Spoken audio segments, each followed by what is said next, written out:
He is a great friend of the show, and he's also a hell of a football coach. UTSA North Texas Conference USA Championship game coming up. And Jeff Traylor joins us on 365 Sports with Paul Craig, and I'm David Smoak. Did you see where the United States won it today in the World Cup? No, sir. I didn't know they were playing. Well, I mean, there's no reason for you to be distracted. Jeff, thanks for your time. We appreciate it. You're back in this again. You were favored, but it was different this year. Is this very satisfying what you've done? All the circumstances are just so different. Last year we had 21 starters returning out of 22. We were really healthy right now. All those kids are still playing. This year, we lost 8 kids for the year. Been through a lot of tough ball games. Lost a couple of really heartbreakers. It's been a real grind. One of the most rewarding seasons I've ever had, but also one of the most frustrating just because of the injuries and the severity of the injuries. The game you guys played against UTEP, I cannot imagine what it's like coaching out of that, but down 24-0 and fought all the way back. Was that the game that you will look back on and say, this is what this team was all about? There's been a few of those, unfortunately, this year. There's the drive against Houston when we pulled that off in like 14 seconds to get a field goal, or 15 seconds, whatever that was. Might have been 12. We went 75 yards. There's just been a lot of those. North Texas, we went 80 yards in like 35 seconds to win the game. There's just been a bunch of those, to be very honest with you. So I don't know it's the one. It's just the whole year. It's just been a bunch of body punches, and somehow my kids keep winning. UAB, we blew a 14-point lead and won in double overtime. There's just been a lot of those. I'm unfortunately to say, but fortunately because we've won, I think 9 or 8 in a row right now. But we're limping home. We're running out of people quickly. Jeff, your voice obviously is almost gone. It's what coaches have to deal with throughout the season. Is that a head cold on top of the attrition of football and being on the sidelines and trying to yell things? No, I just think it's that time of year. Everybody's just tired this time of year. And, I don't think it's any more than that. I still burn hard. I love my kids. I love the profession. We start early and we finish, late. So we're almost home. We're almost there, and we just got to get the bus, got to get it home. Seth Luttrell and North Texas last year made a run at the end of the year, and you were a part of that. This year, they were a little bit more control, but they are on a nice little streak again. Your thoughts about what you see from them compared to last year? 100 years of football. Seth Luttrell, a man's man, has done a heck of a job. Phil Bennett, legend, friend, mentor, great coach. Blash, Clem, great friends, great coaches. They've got a really good team. They do a really good job. It's going to be a really good football game Friday night. It's going to be what? A really good football game Friday night. You have a favorite Phil Bennett story, or can you share that on radio? There's a million. There's literally a million. He was my favorite guy to come by and recruit my school. He's just hilarious. Him and Jerry, it's just awesome. They were together at SMU. That was fun times. And it was just too many. From advice and jobs I should take, shouldn't take, pick me up after a loss, help me during wins. He's just been a great, for so many coaches. I bet you could interview maybe 1,000 of us. We'd all say the same thing. Well, and he seems to know every single coach at every level. That's Phil Bennett. Spider web of networking, yeah. Coach, I do want you to know, I don't know if you heard it, but when we had Frank Harris on a few weeks ago, and Smokey and I did the hard sell about your college years only come around once in your lifetime. And once they're gone, they're gone. And then you're a professional, and life changes. So I hope that helps get him across for you to one more year. He says we're 50-50. Today, somebody asked me if I put a 210 tattoo on my calf to get him back. And I said, I would hate to make any promises, but I don't know what I wouldn't do to get Frank Harris back. He's a special, unbelievable young man, great football player, and he's as much responsible for my success as a college football coach as anybody I've coached so far. How have you seen him develop this year in particular? What have you seen as far as the growth piece goes? confidence. He's a guy that used to doubt himself, but now his decision making, when he gets off to a rough start, he's going to be fine. It's just his confidence, his belief. We trust each other. He knows he's my guy, and I know I'm his guy. Can you tell, when you say he didn't have confidence, a lot of people go through that, whatever they do for a living. Was there a moment when then all of a sudden he did something maybe in the clutch, or it was at a practice, or where you kind of felt like the light came on? No, just more of, I'm not going to pull you, Frank. Quit looking over here. Go make a play. You're not coming out. I believe in you that much.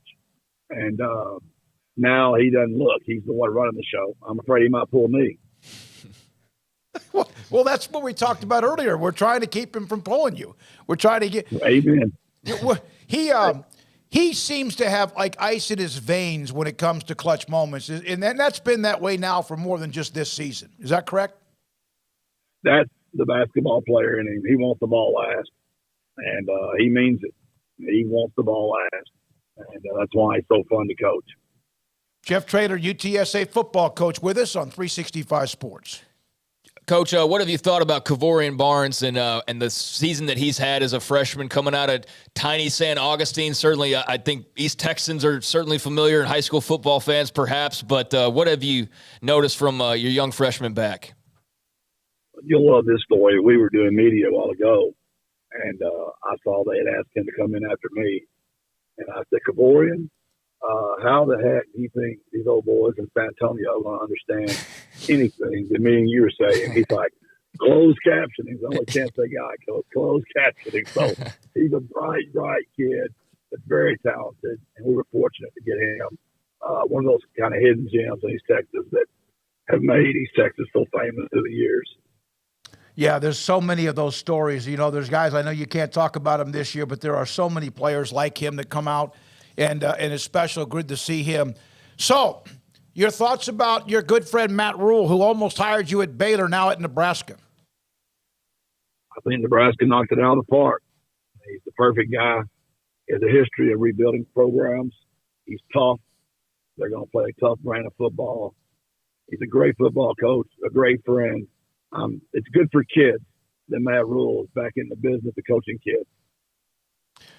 Earlier this year, your game with North Texas was tight. And last year, of course, they got you near the end. What do you remember most about that first meeting this year? How there was no scoring in the first half, 6-3. And then the second half, it was just both teams up and down. I think there were 4 lead changes for the last 4 possessions of the game. So that's what I remember most. And it's going to be a heck of a ball game. It really is. I mean, you got 2 in-state schools compete for the same kids, recruiting. It'll be a lot of fun. Jeff, you mentioned how this is the time of the year where everyone's tired, they're worn out. Of course, there's also the opportunity you're going to be in a bowl game after this game. What was more grueling, the college football season, and I know this year's been unique because of all what you've been through, the resiliency, the 12 or 13 games of a college season, or what would be 16 games to win a state championship in high school football?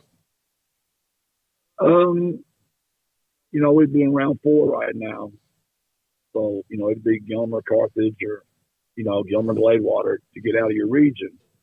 The difference is, David, let's be honest, out of those, this would be my 14th game if I was at Gilmer right now. Probably, let's be honest, 10 of those teams are not as good as we were. Mm-hmm. We were significantly better. So you had to really get up 4 times so far. In college football, there's no different than any of us.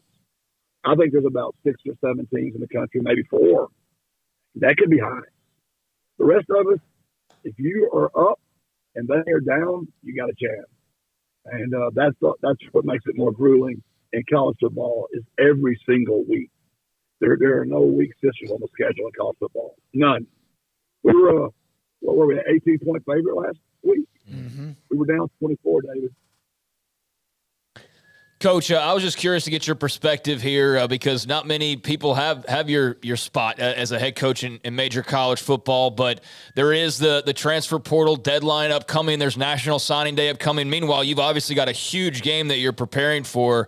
How does the staff approach that and sort of balance that off-the-field activity that you know is on the horizon with the on-the-field that you're also obviously very focused on as well? What kind of a challenge is that? How do you go about approaching those scenarios? Well, it's tough, but I believe winning takes precedent over all that. So we need to prepare to win a championship this week. At the same time, we're going to have to, do some multitasking and get official visits planned and get trips that we're going to see planned and scour the transfer portal. And our staff is not as large as some of these staffs. So that's a lot of the head coach and coordinators and position coaches doing double time.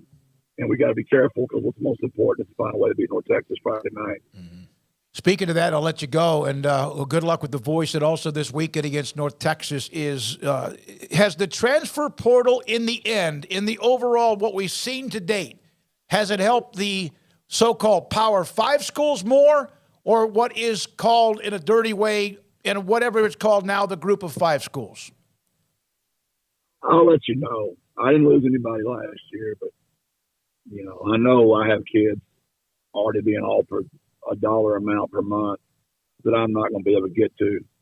And that's going to be sad.